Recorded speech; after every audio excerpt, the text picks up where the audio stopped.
Is the Save Story to Gallery feature not working on the Instagram app? If your stories aren't being saved to gallery, the option is missing, or saved stories don't appear on your device. In this video, I will show you how to fix Save Story to gallery on Instagram app. The first thing you have to do is to go to Instagram. You will tap on Instagram.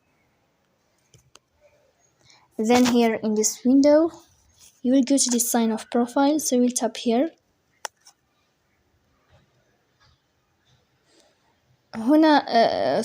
Here you will go to above to this sign of profile on above again.